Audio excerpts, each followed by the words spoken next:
Hello everybody, I'm Nola Hennessy. It's the 31st of October and I want to talk about Matthew Perry. Yesterday I went to buy and did buy his memoir, and I think by the time I finish it probably would have taken me 6 hours to read. I'm a third of the way through and I spent a couple of hours last night reading and absorbing to a certain extent what he expressed. And for those of you who have read his book, you will know how much the anguish and the pain and the confusion and, to a certain extent, the resentment just jumps up from those pages. Around 12 years ago, I was on a book tour in the United States, and I spent more time there than I did in Australia, and I had the opportunity to meet a lot of people, a lot of very interesting people, and I was observing a few celebrities, in inverted commas, who appeared to be going through difficult time. And one of those celebrities was Matthew Perry. And I was on Twitter back then, and I could tell that there was something really significant that he was grappling with, but he was always putting his best foot forward when he was interacting with the public, with his fans and so on. When we have challenges in life, it depends very much on our makeup, our level of resilience, our attitude towards ourselves, our capacity to forgive ourselves and others, our physical health, our lifestyle, the things that we're doing that nurture us from the inside out. It depends on a whole bunch of factors, how well we deal with traumatic events. But what really struck me in reading his book, the first third of his book, is that he talked about at 1 month old, 30 days old, he had really bad colic, and his parents took him to a pediatrician, and in 1969, certainly traditional medicine, holistic medicine, wasn't as widely utilised by people as it has been for the last 30 years. But the pediatrician apparently prescribed him a barbiturate, and when you're giving a drug of that heavy duty to a baby, a newborn, the impact would have been absolutely and holistically devastating. Now, we think about thalidomide, we think about a bunch of things that over the decades doctors have prescribed to pregnant women, to babies, thinking, it's all going to be fine, and then we find out all these years later just how bad things were. Now, yes, you can apply a certain level of accountability to the people who made the decisions that impacted on Matthew's life from that infancy stage. But when I think about empowerment, and my life has certainly not tracked the way his has, but I can understand the trauma associated with parental abandonment, or what is perceived abandonment, the having to feel like you're surviving on your own, and surviving, not thriving, is the operative word, and to a point where you suddenly say, well, I've got to do something. Now at 14, his got to do something was to have a drink, and because we know that alcohol is a depressive substance, it's a numbing substance. When he talks in his book and when he's speaking about, he actually felt so good when he was drinking alcohol. that's really typical of somebody that's so emotionally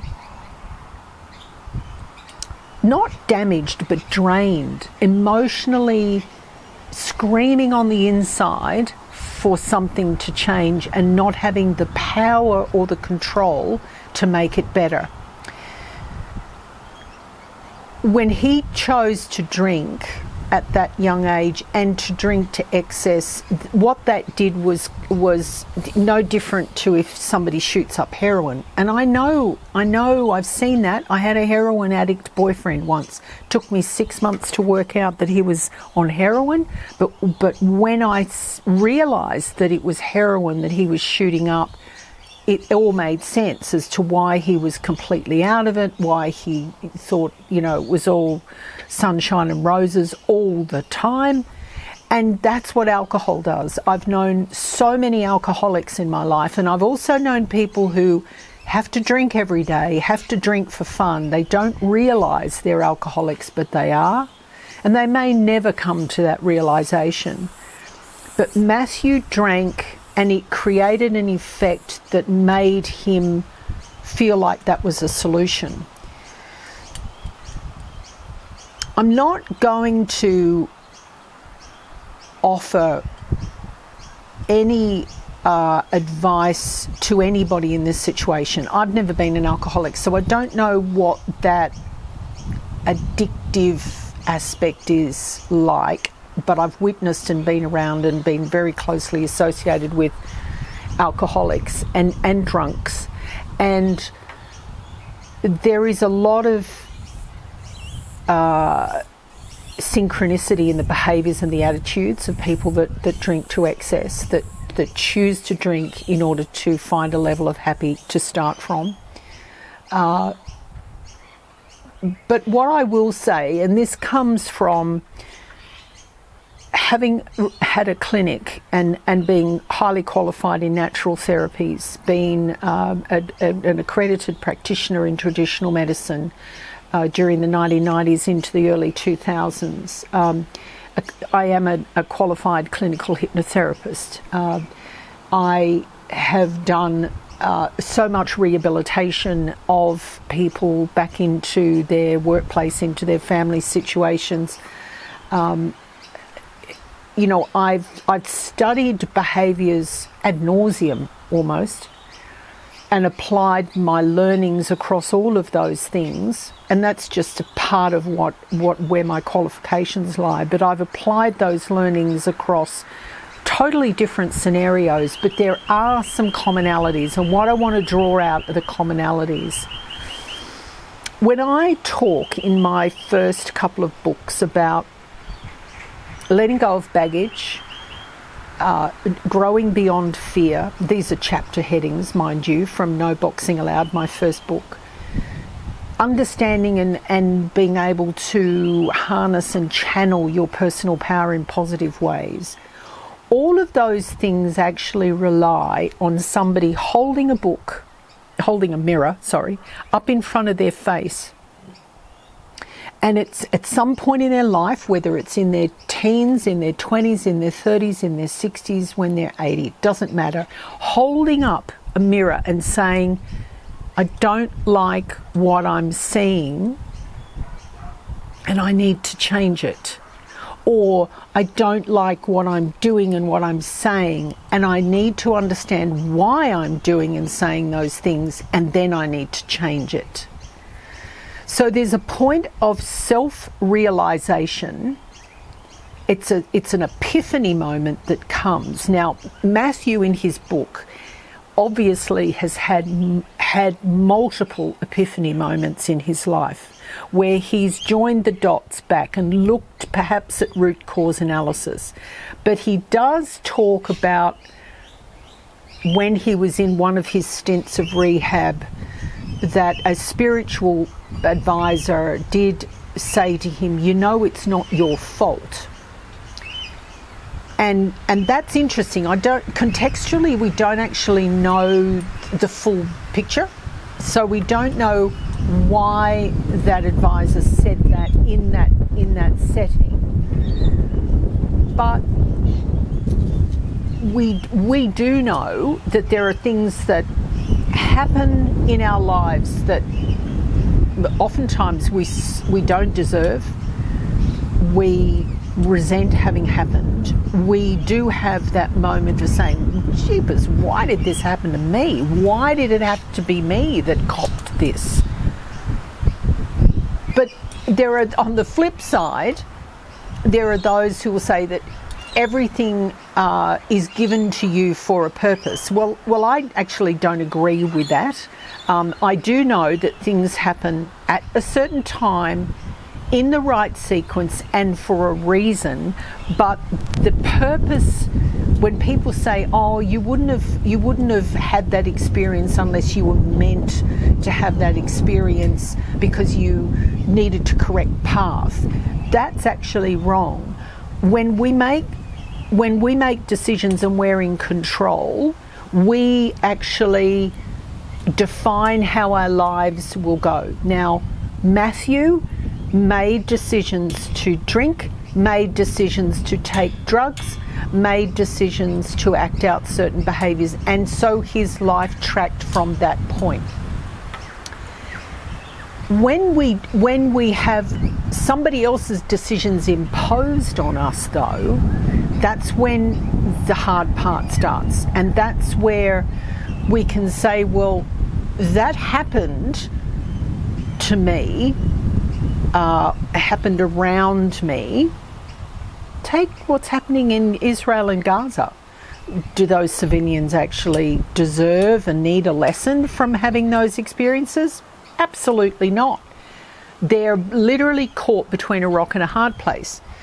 So if something happens around you and it's a deeply traumatic experience for you, your choice is how you will take some learning from that, find a positive in that experience, and then put that in your arsenal of memories and learnings, and make sure, where possible, that you never allow yourself to be in a situation where that kind of traumatic event or that an event can take place, or that situation can happen again. Matthew strikes me, from all that I've read and all that I've heard him say, he strikes me as somebody who really struggled to understand himself enough to be able to eliminate the root cause of why he felt the way he did. Now, he talks about his alcoholism and his addiction being a dis-ease, which, dis-ease in a traditional medicine, a natural therapy sense, means that the body is not at homeostasis. There is a disruption in the energies within the body. The meridians are blocked, and we have systemic level failures that occur as a result of those energy channels being disrupted. Now, he knew that he was in dis-ease mode, not at ease. However, I don't know from the writings that he's put on paper and published whether he truly understood the root cause of that disease and whether he explored all options, because I don't know that. Look, it's hard when you've got somebody in a therapy, in a clinical setting, and you're undertaking therapeutic interventions, and a lot of the time you're listening to them. Unless they're prepared to face the root causes, then they'll never resolve the symptoms associated with the root causes. And this is why my fourth book, Post-Traumatic Stress Not a Life Sentence, is all about saying to people, the event occurred, the post-trauma symptoms can either be maintained, or you can accept that you have control over and can eliminate the likelihood of a repeat event occurring. You can understand why you're feeling the way you're feeling, and then you actually heal from that trauma. So you don't hold on to the emotional baggage. And what's coming across with Matthew is that he was almost building on the baggage every time. And he talks about he kept going into therapy to work out how to get the monkey off his back. Now, in clinical hypnotherapy, one of the things that we teach or we allow our clients to teach themselves is methods and visualizations they can use to actually let the monkey off the back. So when we're carrying around a lot of baggage, a lot of, in essence, bad karma stuff, there are a number of things that you can do to remove that baggage. And you can visualize dumping rocks out of a backpack. You can visualize taking flight onto a cloud. You can visualize bringing people to a campfire and giving them a bag of stuff that they over your lifetime have given to you, but you're giving it back. So there's a lot of ways that we can make the lightening of the load happen, even within our own minds, without having any dialogue and without involving anybody. We can do it internally, and that's where a lot of self-hypnosis can help to eliminate baggage. But everybody who wants to eliminate their baggage must recognise that they've got baggage, they've got emotional attachment to memories, that they have pain associated with those memories. Unless they resolve the root cause of the pain, they're not going to be able to successfully let it go. I hope that the toxicology reports for Matthew don't give people a reason to doubt his integrity. I think the man did his absolute best to resolve his stuff. And the kindest thing that he did, as much as he craved that sense of togetherness with a partner, and he had many girlfriends, and he talks about the women who really positively impacted his life and helped him through his journey. The really kind thing that he did was actually not load another human being with his stuff and lock her in whilst he was still healing himself. And if everybody who was in that situation didn't commit until they were healed, we'd be a lot better off. There's a truck that's going by which is a little noisy, and I apologise for that. I'm going to end now, and look, I'm really, at the moment, I'm quite markedly impacted by his death, and I think it's because I've watched, as so many people have, watched him struggle and watched him rise above and watched him work hard to make it right. And it's almost like his physical body just gave out, and that is the saddest part, because I think from an emotional and mental health perspective, he was certainly coming to the end of his journey of realisation as to how to make it right and how to fix things for himself and to have a happy life. And it's just so incredibly sad that he didn't get to that next chapter. It's so sad. When I come back with you next time, we'll talk about empowerment of the 20 and 30-somethings. But I trust that you can pay your respects to Matthew Perry the best way you can. Bye for now, folks. Take care.